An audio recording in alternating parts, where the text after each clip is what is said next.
افغانستان کے راستے انہی راستوں سے خطہ پاک اور متعلقات میں داخل ہوئے تھے، حملہ آور ہوئے تھے، وارد ہوئے تھے۔ ہندوستان پر غوریوں اور لودھیوں نے یہ لغار کی، یہاں کا حلیہ سکندر اعظم نے بھی بگاڑا۔ بتاؤ یہاں کے رہنے والوں نے اس کا کیا بگاڑا تھا؟ یہاں کے اہل دانش کا کہنا ہے کوئی بحری اور بری راستہ یہاں سے پہلو بجا کر رواں نہیں رکھا جا سکتا۔ یہ بھول جاتے ہیں ہر وہ راستہ جو رواں دواں ہے وہ پیروں سے مسلے جانے کا دکھ بھی جھیلتا ہے۔ پھر شرق الاوسط اور وسطی ریاستوں سے تعلقات کو اجاگر کیا جاتا ہے، اپنا آپ اجاگر کرنے کے لیے کچھ نہیں کیا جاتا۔ یہ نہیں سوچتے قافلے جس راستے پر چلتے ہیں پتھروں کو کچلتے جاتے ہیں۔ پتھروں کی طرح رہنا نفرتوں سے ساتھ ٹکرانا ہے، نفرتوں کا ٹکڑے ہونا مشکل ہے، مقدس پتھروں کو ہی ریزہ ریزہ ہونا ہے۔ یہ پوتر پتھر ہمارے کس کام کے جن کو ہم اپنے لیے قابل فخر سمجھتے ہیں؟ اگر ہمارے کام قابل فخر نہیں، بحیثیت معاشرہ کے فرد اور عالمی نظام کے حصے کے یا راستے پر رہنے کے، جبکہ ہم اپنے راستے سنوارنے کی فرصت رکھتے ہیں نہ تمنا رکھتے ہیں، ایسی صورت میں یہ بادل نہیں چھٹ سکتے، نہ مسموم سائے غائب ہو سکتے ہیں۔ دوسروں پر انحصار کب تک؟ جب تک ہم میں باہمی یکجائی نہیں۔ کیا بھارت اور چین میں سرحدی تنازعات نہیں ہیں؟ پھر بھی ان میں تجارتی تعلقات ہیں۔ ہمارے یہاں غیر ملکی مہمان آ جائے تو سڑکوں اور چوراہوں پر پتھروں کی بارش ہوتی ہے۔ اس بارش سے ہم اپنے گناہ دھوتے ہیں یا گناہ بڑھاتے ہیں؟ یہ سوچنے کی بات ہے اور پھر اصلاح کی ضرورت ہے۔ یہ بھی تو ہو سکتا ہے کہ قدرت ہی ہمیں سنسار ہمارے ہاتھوں سے کروا رہی ہو۔ مہمان کا استقبال کرنے کی نہ فرصت ہم سمجھتے ہیں نہ ضرورت۔ آنسو گیس کی دھونی دے کر اسیب بگانے کے لیے لاٹھی چارج کرتے ہیں۔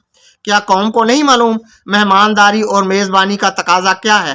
کیا دو طرفہ استقبال کے لیے کھڑا ہونا لازمی اور ضروری ہے یا کنٹینر لگانا اور لگوانے کے لیے جلسہ جلوس کرنا ضروری ہے؟ ایسے مواقع پر جب مہمان تشریف لائے تو پھولوں کے ہار اور گلدستے پیش کرنے کا وقت ہوتا ہے یا سڑکیں بند کرنے کا؟ تہذیبی ورثہ نفرت کا ہم مہمانوں کے لیے بھی محفوظ کر رہے ہیں۔ سڑکوں سے دفعہ دور ہو کر مہمانوں سے دوری اختیار کر کے استقبال سے منہ موڑ کر نفرت کو عالمی بنا رہے ہیں۔ جھوٹ فریب پر مبنی بیانات کے ذریعے حالات کی مصنوعی تصویر پیش کرنی پڑتی ہے۔ ہم کو سوچنا چاہیے، ایسی بدی تصویریں مہمان پسند نہیں کرتے، انہیں اصل اور نقل کا معلوم ہے۔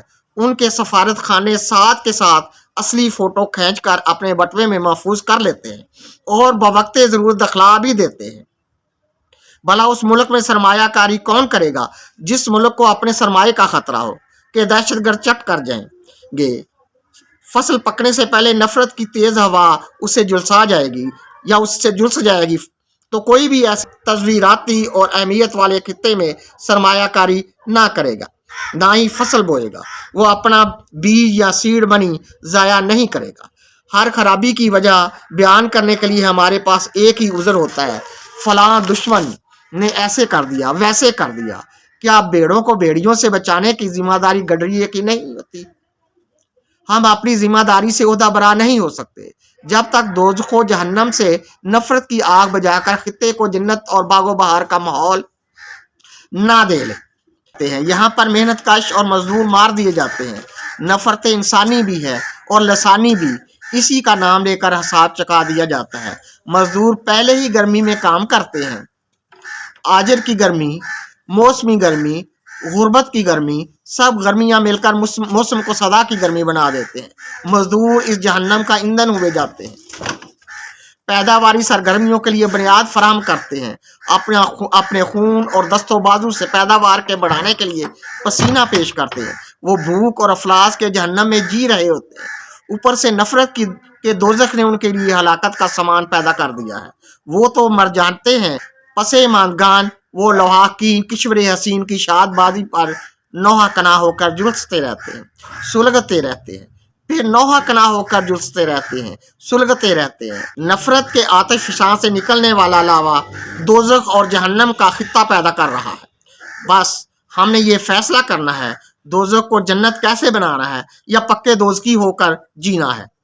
انسانوں کی تلخ زندگی اور باہمی دشمنی کے جہنم زار کو ختم ہونا چاہیے۔ ذرا سوچئے دوزخ کس نے بنائی اور دوزخی کون کون ہے اور دوزخ کے دروغے کون ہیں؟